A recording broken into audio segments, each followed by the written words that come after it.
Experiencing something for the very first time can definitely be intimidating, can feel scary. But yet, when you do that something over and over and over again, it becomes easier, right?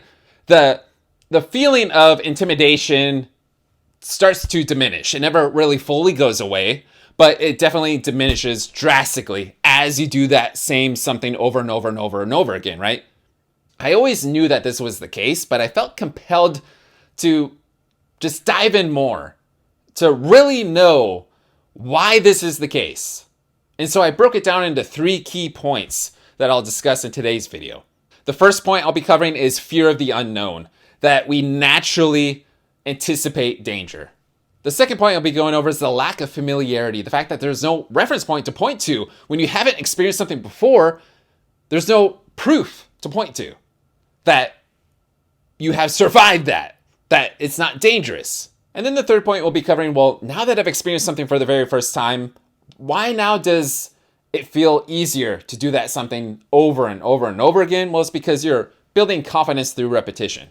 And then I'll wrap up this video with one major takeaway that I gathered from the research on this topic. So you'll definitely want to stay to the end because it just might be that last takeaway that unlocks something for you to help yourself move forward. So experiencing something for the very first time, why does it feel intimidating? Point number 1, fear of the unknown. We're all naturally wired to anticipate danger. It's the very thing that has helped keep us alive over all these years.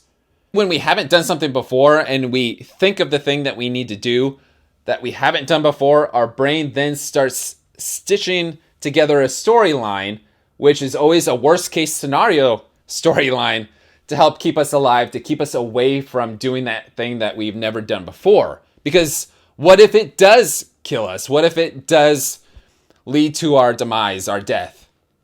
Then what? Then we won't be here anymore. And the brain naturally wants us to stay alive as long as possible. So why is it important to know this? Well, when you develop a worst case scenario storyline in your head that has not come to fruition yet, another word for that is worry. Most of the things that we worry about actually don't come true. So that means worry does not serve us. That means there's a better use of our time, a better use of our energy. And that's to pattern interrupt, to know that, okay, our brain is constructing a worst case scenario storyline because I haven't experienced this thing before. So what does that mean? That means I can intentionally develop a best case scenario storyline that if I do this thing that I've never done before, that it will produce X results, that I will come out on the other end still alive and even better for doing it, right? That right there is going to serve us because then that propels us, that motivates us to take action, to move forward. But we can only do that. We can only do that if we're aware of the fact that naturally our brain is developing worst case scenarios to keep us away from danger, right? Our brains are hardwired to do that. And so when I recorded my first original piece of content last week, I was scared out of my mind, right? Because I was stepping into the unknown. I did not know what it was going to look like. I did not know if it was going to be of anything of value. I didn't know if it would turn into anything other than me just talking and not really turning into anything. But here I am now recording my second piece of original content, and I, of course, feel so much better. I don't have that horrible, anxious, nervous feeling at the pit of my stomach this week. And this takes us right into the second point of why when we experience something for the first time, do we feel intimidated? Well, it's because of a lack of familiarity. What does this mean? There's no reference point to point to.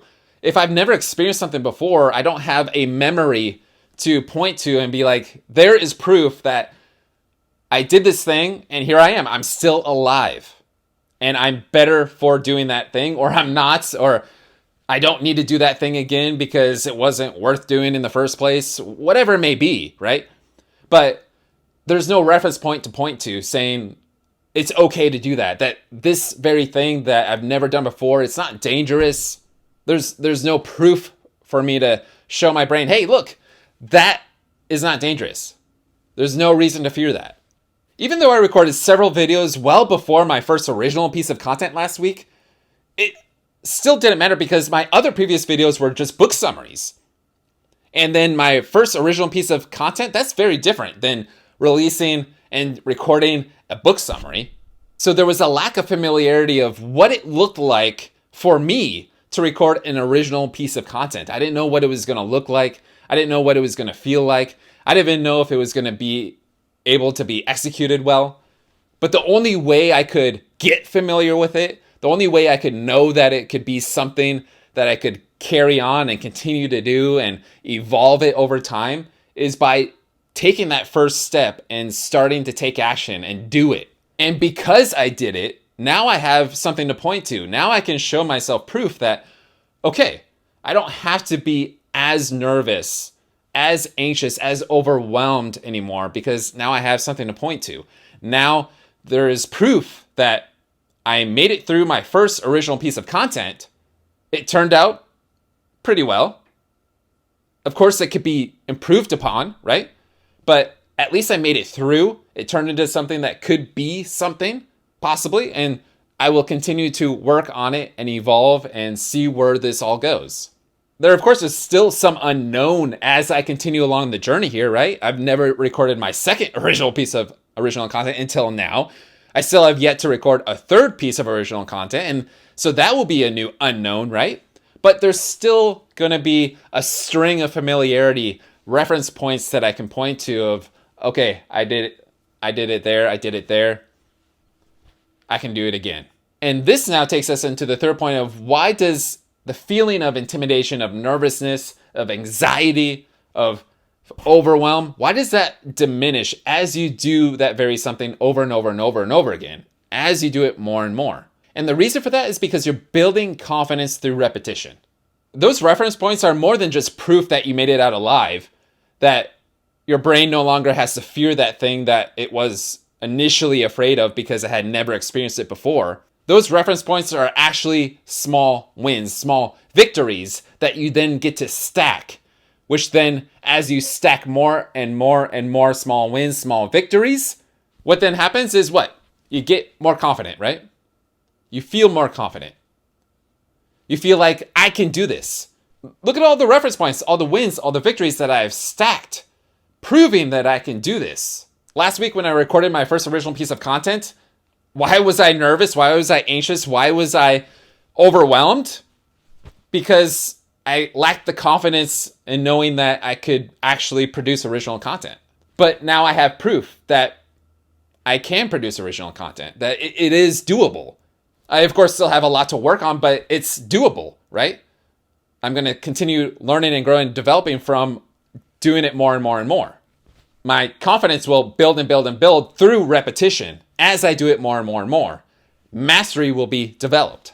And why is this important to know? Well, if you're going to start anything that you've never done before and you're entering the unknown, you're not going to feel confident that you can do it.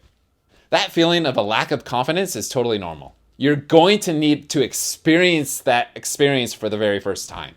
And it's going to feel awkward, it's going to feel weird, but you just got to do it. And maybe even when you do it a second time, when you experience it again, maybe it'll still feel awkward and weird. Maybe even the third time it'll feel awkward and weird, but you got to keep pushing through. That lack of confidence that you're feeling doesn't mean that you're incapable of starting that something that you're thinking of starting. You're totally capable. Chances are you already possess everything that is needed to actually successfully accomplish the very thing that you still have yet to do that you've never done before. You just need to start taking action. And then starting to have those reference points that you can point to and saying, oh, I've done it before. There's proof right there that I can actually do this. Instead of listening to my natural storyline that my brain wants to put together of worst case scenarios, now I'm starting to prove to myself that maybe my brain isn't actually working in my favor. Maybe I shouldn't listen to the things that are no longer serving me, that I should point to the things that are serving me, start taking action, and proving to myself that I've had it in me all along to actually do this thing that I was always afraid to do. Maybe you identify it as imposter syndrome. We all experience it. That feeling of imposter syndrome actually never really truly goes away because there's always something more to learn. So, what is my biggest takeaway that I gathered from this research on this topic? When you start anything for the very first time, there's going to be discomfort. And overcoming that discomfort builds a foundation of experiences that make future challenges feel more manageable. The more quote unquote hard things you overcome, the things that your mind think are hard things, the more you overcome those hard things, the hard experiences ahead are going to be that much easier because you've already laid the foundation of experiences that make those upcoming challenges so much easier. And when that future challenge pops up and you're in the chaos and everyone else around you is freaking out, but you're centered. Why? Because you've already laid the foundation of experiences that have prepared you for that moment in time. You've seen worse. You've seen this very thing over and over and over again, and you know exactly how to respond. Maybe not right away, but you start solution seeking and figuring out like, well, this has been accomplished before. We've overcome this. I've overcome this before. I've seen others accomplish this before or overcome this before. There is nothing to freak out about. There's nothing to freak out about here. We can overcome this. And then people will be going up to you being, how are you so calm? There's a reason, because you've already laid the foundation. I'm so glad I dived deeper into this topic. I've learned so much from it, and I hope you learn a bit of something from it. And if you know somebody else who could benefit from what I discussed in today's video, please share it with them. Like, subscribe, and share this video if you found any sort of value in this. Consider even commenting below something that stood out to you, that was a key takeaway for you. And as always, be kind to yourself so that you can be kind to others. Serve yourself so that you can then serve others. It all starts with us. Until next time.